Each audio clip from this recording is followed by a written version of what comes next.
So, James, oh man, how you been? Not not too bad. I mean, well, last time we were sat here, what was it? I was dreading that Reading were going to finish what bottom half of the table, playoffs. Yeah, yeah, you're doing all right. You're fifth at the moment, yeah. 63 points. Is that you're So on? no, point behind Leeds and two behind Huddersfield. That's all that matters to me at the moment. Well, to make matters worse for you, we've had a pretty good week. I mean, beat Brighton away, beat Well, Huddersfield we away. couldn't do. We couldn't do both of them. We had both of them back to back as well. We Lost both of noticed, them. we noticed, yes. Now, one question I must ask is, how many do you want us to put past you? I mean, we Two will be put all two right. past Brighton. Two will be all right as long Well, as we can score three. watch the pattern. Watch the pattern here. We put two past Brighton, put three past Huddersfield. So you know what that means, right? Yeah, the same as what you did last time. Yeah, four. So Yeah, no, I'd say no. could be, could We've be. come leaps and bounds from what we were like earlier in the season. Leaps and bounds. Completely different team from what we had start of the season. Completely different. The confidence, the shape, everything. We're a completely different team. That team you come up against was the blueprints of the Yatstam era. You could say it's the blueprints. We had CDM playing centre back. Uh, we weren't playing five at the back counter attacking system. This time, completely different side now. Confidence is free flowing, and I'm not saying we're going to win, but we could spark a surprise. We've done it a few times this season, but we could spark a surprise. We've got second best home record in the whole of the league, so Yeah, anything could happen. one was it 8 out of your last 10 home games, Yeah, eight out of the something last along. 10, and I think we're a point behind Brighton in home league table, so not too bad. 46 points, I think it is, or something stupid like that. We got a load. Okay. So who do we need to look out for? Because I remember last time you was banging on about McCleary, and obviously you're not a big Chris Gunter fan, obviously. Uh, so who do we need This to watch out for this time? this week he's dead to me. Nah, McCleary again is on top form. He has been all season. He got rested Saturday. That's how much that they say they had a couple of niggling injuries, but I mean the fact that he was rested on Saturday to try and push for this game that we're coming up next, it's important. Jordan Much, Liam Kelly, two centre midfielders that are scrap. Kelly, I don't know if you know when players like stand still with the ball and they wait for the player to come to them, but they never come to them. Kelly's the type of guy that's going to come to you and just kick your legs out beneath you and get the ball. And the ref's not gonna blow up. Kelly's gonna get that ball and he's gonna chase down. He'll chase down the ball for 90 minutes of the game. He was someone who weren't even near the squad when we played you guys the first time, and now he's like a first team regular. And then Jan Kermorgant as well. Just hit double figures for the season. Scored again Saturday. So yeah, Kermy up top, someone to watch out for. Okay. I mean, our team's changed around a little bit since we last played you. Lascelles didn't play in that game because he had an awful game against Huddersfield the first time round. But obviously, he's made up for it now. Um, really, really good leader. We've got rid of Yamat. I think he was on the bench. Since then, we've got in Yedlin. Very, very pacey. He'll give you guys a hell of a ride on Tuesday. Obviously, I had Gale in double figures, Richie double figures. Not meaning to brag or anything like that, but We've we've only just got got a couple of Kermy. players that need to come. Yeah, we've only got Kermy. He only hit it on Saturday. He only just hit double figures Saturday. How was it? Yeah, he only hit it Saturday. It was like Oh, a these guys, Richie and Gale. I it was was going like to a say Richie and Gale hit double figures ages ago. it was like a different version of the Diarme goal. Danny Williams scuffed his shot and it was looked like it was going wide and it just deflected off Kermagut's shin and went in. It was like a dead on same as the Arme's goal, but a little bit different. Oh, everyone's trying it now, aren't they? No, but I mean, last time when you played us, our defence was shocking. Like, we had Jordan Obita playing left back, who can't defend to save his life, but going forward, he's fine. We had Joey Vandenberg playing centre back, who was a midfielder, so that was a big problem.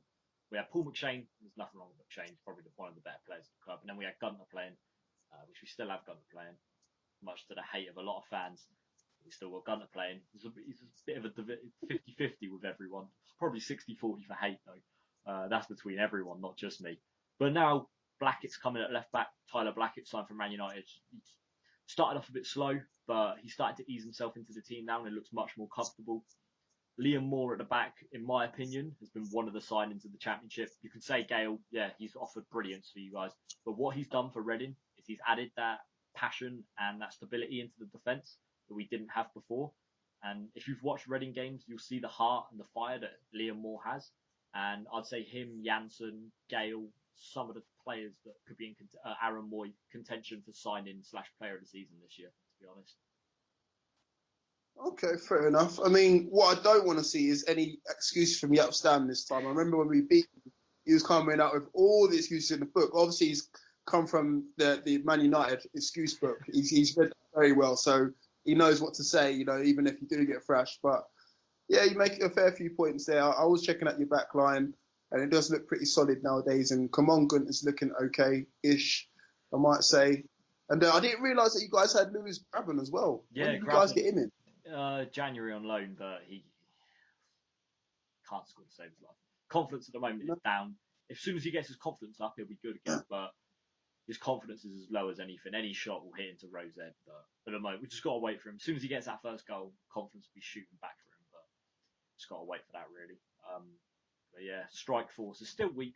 We've read it, still weak. Goals are coming from everywhere, but as long as we're scoring, as long as we're getting the 3 points, I don't care. We'll pick it up. To be honest. Well, talking about confidence, obviously confidence is high with us. As I said, we've had like a really amazing week. You're part of the 8 days of hell I put because I thought, you know what, we'd be lucky to get 3 points out of these 3 games, but so far I've got 6 out of 6. So obviously we're going to come there thinking we could get 9 out of 9. We're on fantastic form. Players are just playing out their skin. I think we're in a good position where we've actually got not that many players injured, and we've actually got a bit of a squad headache for Rafa. He doesn't know who to put. So it can't be a bad thing. I reckon there'll be a Sorry few to make. changes though. I reckon you'll make a few changes to be honest, because with the teams you've been playing against, you've had to put your strongest 11 out most of the time. Yeah, So I think fatigue's going to be a bit of a factor. I mean, playing 3 games in 8 days, it's going to affect teams at the end of the day. And I reckon fatigue could be a factor in this game. Could be a factor.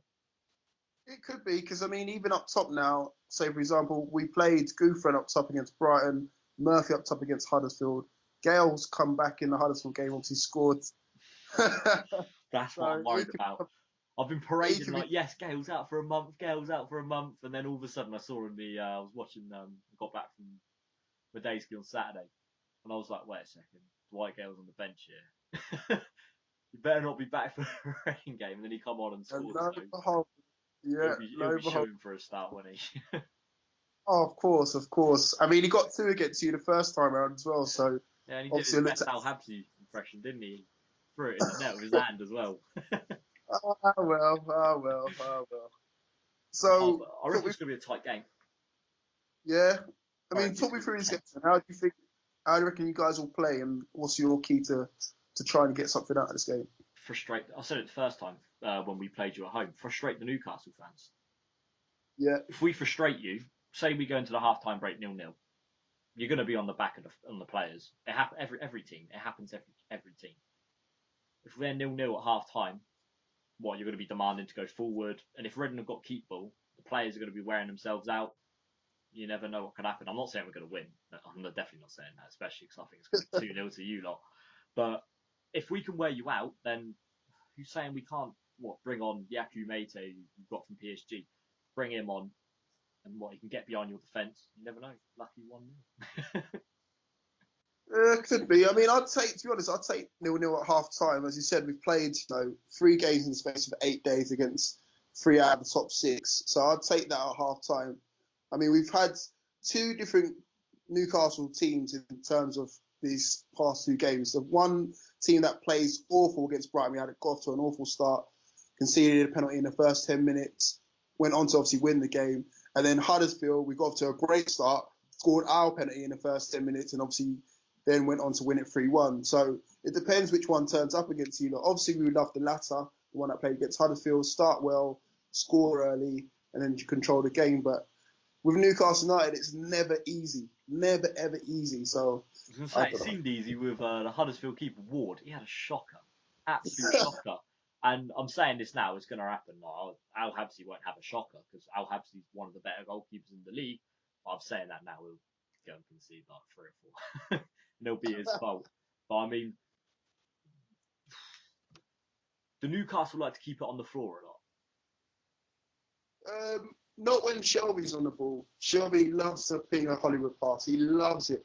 I mean, Because if you want to keep that on the floor, our pitch probably the worst in the championship right now. It's yeah.